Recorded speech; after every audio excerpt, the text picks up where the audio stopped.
سلام مجدد خدمت عزیزانی که همین اکنون دروس را حضوری و غیر حضوری میشنوند، دوستایی که اینجا حضور دارن و دوستایی که میشنوند. انشاءالله راهنمایی در مورد 3 درس آینده. عنوان است صفحه 6. اول به تعریف حرکات میپردازیم که حرکات اینها کلمات عربی هستند، جمع حرکت است، عبارت از علامه ها و نشانه های سه‌گانه ای که بر بالای حروف ها گذاشته می شود. 3 حرکت اصیل و مستقل و نیم حرکت هم که حرکت مکمل نیست، نیم حرکت است، ساکن هست. حرکات های سه‌گانه عبارت از فتحه به عربی گفته برش میشه و فارسی برش زبر میگوییم. همچنان کسره هست دوستا که برش زیر میگیم و ضمه هست با ضاد که برایش بر فارسی پیش میگوییم.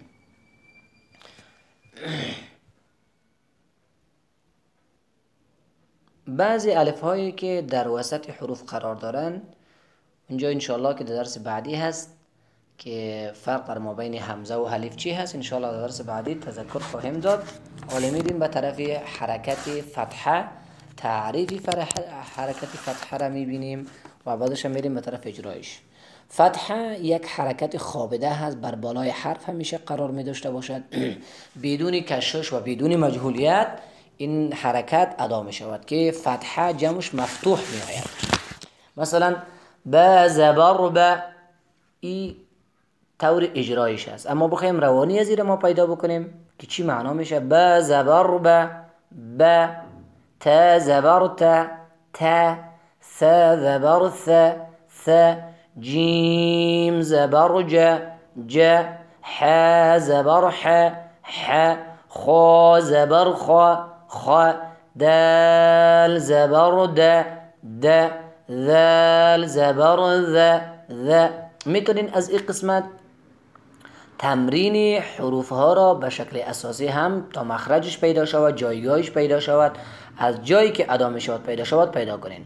را زبر را ز زبر ز سین زبر س شین زبر ش صاد زبر ص ضاد زبر ض طا زبر طا ظا زبر ظا عین زبر ع غین زبر غا. این تقریبا در درس سوم است که بر حرکت فتحه تعریف حرکات در صفحه 6 از اگه متوجه شده باشیم همیمون درس سوم است که حرکت فتحه یا زبر در صفحه 7 است. خب فاز ادامه حرکت فتحه. ف زبر ف قاف زبر قا کاف زبر ک. بهتر است که هر درس حدی اقل 10 مرتبه تمرین شود تا اینکه هم اجرایش درست شود، هم جایگاه حروف پیدا شود، هم یاد شود.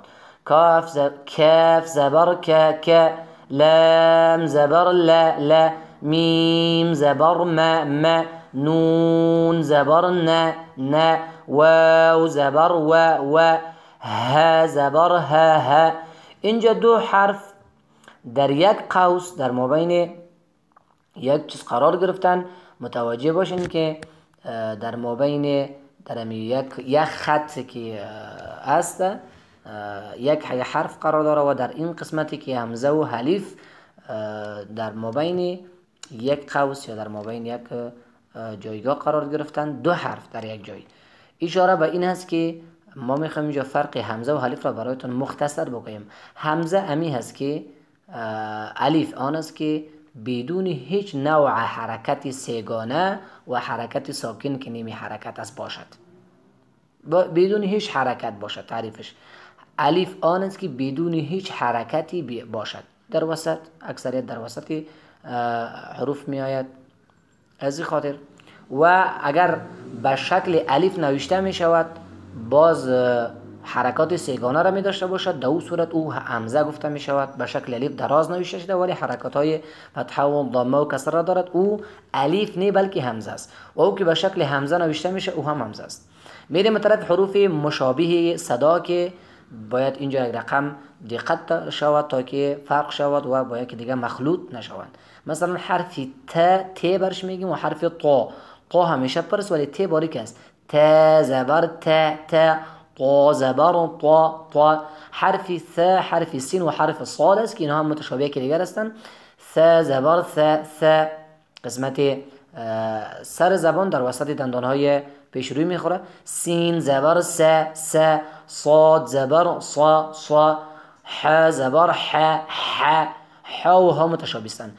ها زبر ها زبر ها وسط حلق همزه ها و عین ح وسط است و ها ابتدا است. حرف ذال و زا ضاد و ضا هم متشابه هستند. ایام باید تفکیک شود. ذال زبر ذ ز زبر ز ضاد زبر ضا زبر ضا. حرف عین و حرف همزه هم متشابه است، باید خلط نشود. عین زبر ع همزه زبر همزه زبر ا قاف زبر قا کاف زبر ک. خیلی از دوستای ما متشابه از اینها را جدا کرده و تخفیف کرده نمیتونن. مثلا اهدنا الصراط المستقیم، اهدنا الصراط المستقیم میگن زیاد مردم، یا اقیمی الصلاة اقیمی الصلاة میگن. این تفکیک حروف بود را در حضور شما عزیزان هستیم. کلمات قرآنی که فتحه داشته باشند صفحه 7 هستیم.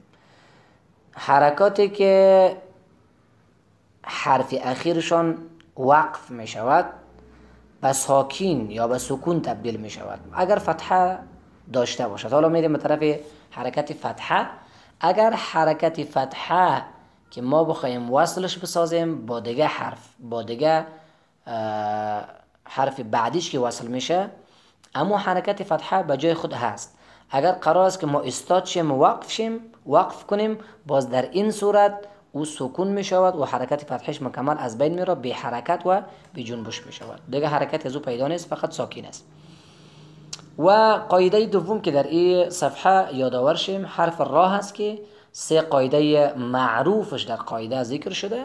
حرکت فتحه اگر زبر داشته باشد، خود حرف را حرکت فتحه داشته باشد یعنی زبر داشته باشد، همون حرف را پرخوانده می شود.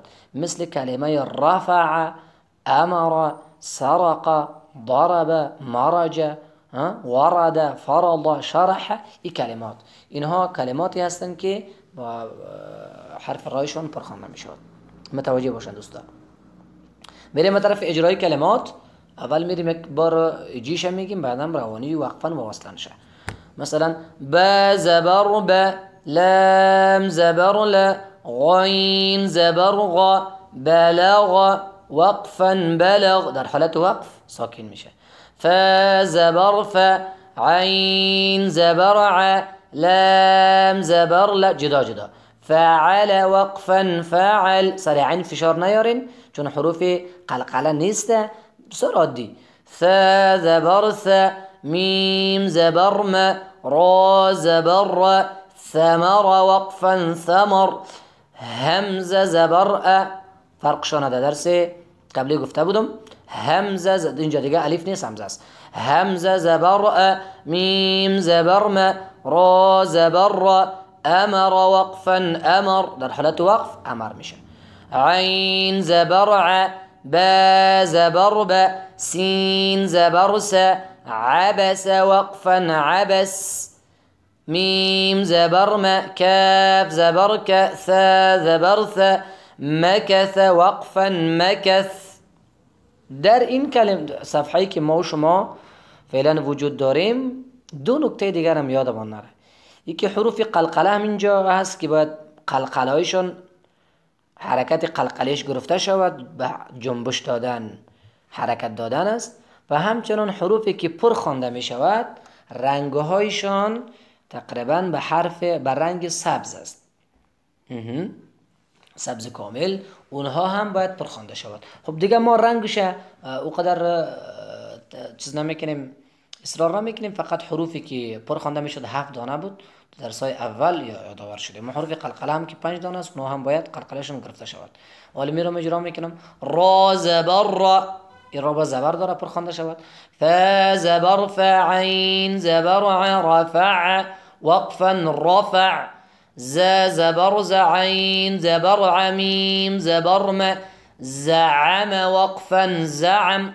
اگر برای اطفال درس میتین باز بهتر است که یک کلمه برش بگین. مثلا ز زبر ز عین زبر ع میم زبر م زعم.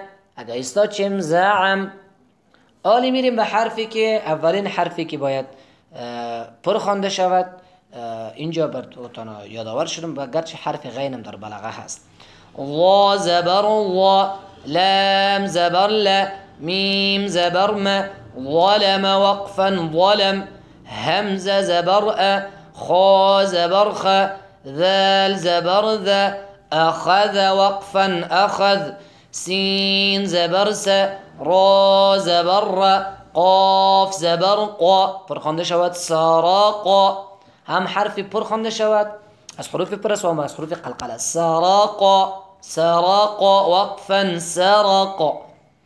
صاد زبر صا، دال زبر دا، قاف زبر قا، صدق وقفا صدق. عملا باید اینجا حروف پرخوانده شود و قلقلهش گرفته شود. اینی شکلی که ما یک چیز حرکت میتیم، مثلا اینی میز حرکت داده می شود، حرف قلقله تو به حرکت خوانده شود.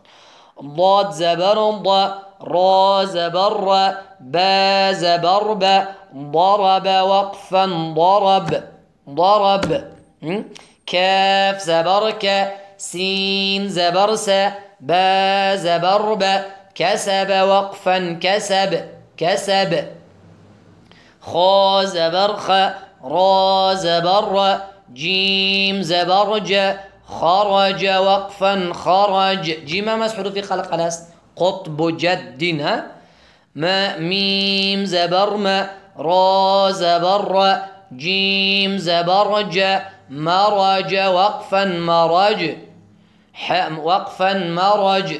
ح زبر ح، سین زبر س، دال زبر د، حسد وقفا حسد قلقله دال گرفته شود. سین زبر س، جیم زبر ج، دال زبر د، سجد. خیلی مردم حرف دال درست ادا کردن نمیتونه. مثلا میگه سجد سجد سجد سجد وقفا سجد سجد. شین زبر ش، را زبر را، ح زبر ح، شرح وقفا شرح. خا زبر خ، تا زبر تا، میم زبر ما، ختم خات. خا از جمله حروفی است که باید استعلا هست پرخوانده شود، اما تا نیست که باز بگم خاتم ختم وقفا ختم. این کلمات از خاطر یادآور میشیم که در قرآن کریم اینها اکثریتش همیشه همه این کلمات در قرآن هست، اونجا هم همین تو باید خوانده شود. مثلا ختم الله، خا پر خوانده شود، تا نه میم نه، الله پر. ختم الله.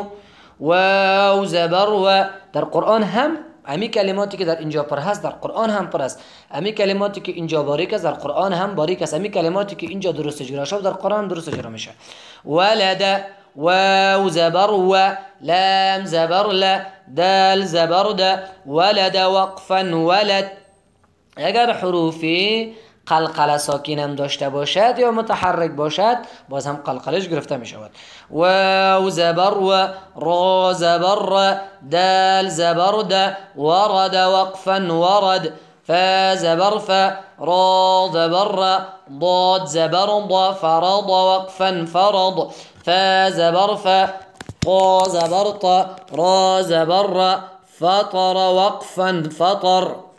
درس صفحه 7 به پایین رسید. درس سوم انشاءالله تا درس بعدی که صفحه 8 میریم و درس 4 میریم، شما را به الله یکتا و بینیاز میسپاریم تا دیدار بعد. بدرود، خدایار و مددگارتان. برای حمایت از ما و از فعالیت قرآنی ما چینل یوتیوب بنده را سابسکرایب کنید، فالو کنید، زنگوله را فشار بدهید و اشتراک گذاری بکنید. موفق باشید انشاءالله.